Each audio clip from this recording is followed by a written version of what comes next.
yang bisa dimanfaatkan untuk kelangsungan hidup manusia yang berbentuk seperti benda hidup dan mati. Sumber daya alam terdapat dua bagian, yaitu sumber daya alam yang dapat diperbarui. Sumber daya alam yang dapat diperbarui adalah sumber alam yang bisa dihasilkan kembali dalam waktu yang cepat. Contohnya seperti hewan, tumbuhan, air, dan udara. Mengapa dikatakan hewan sebagai sumber daya alam yang dapat diperbarui? Karena hewan bisa bereproduksi.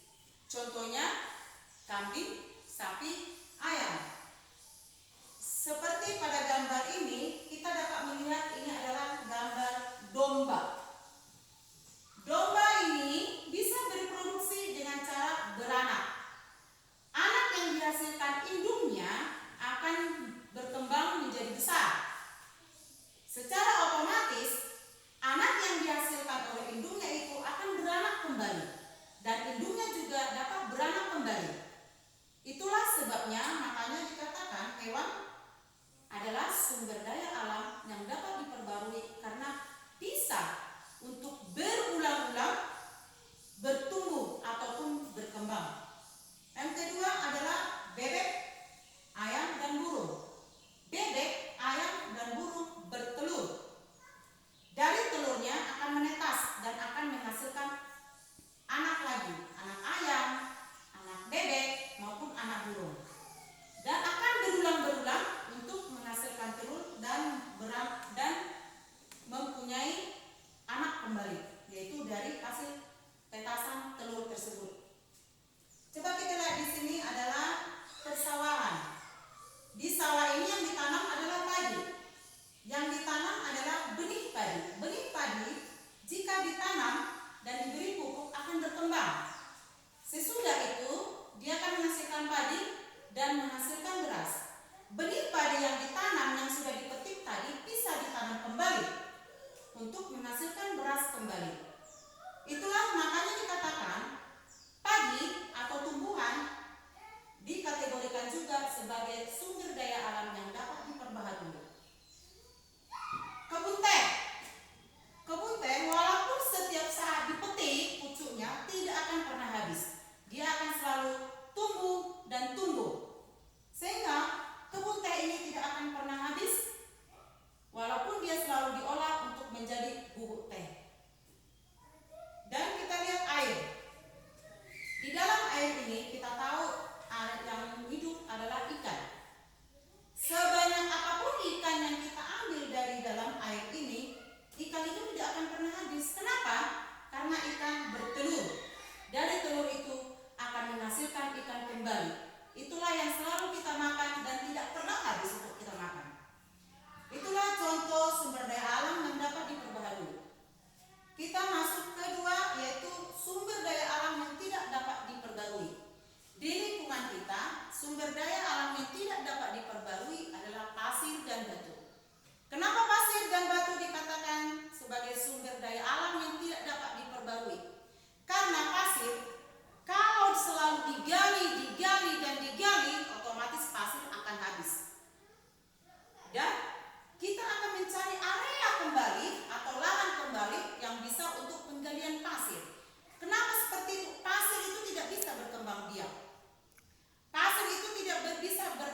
Dan sebelum kita tutup, kita berdoa menurut agama dan kepercayaan kita masing-masing. Doa dimulai.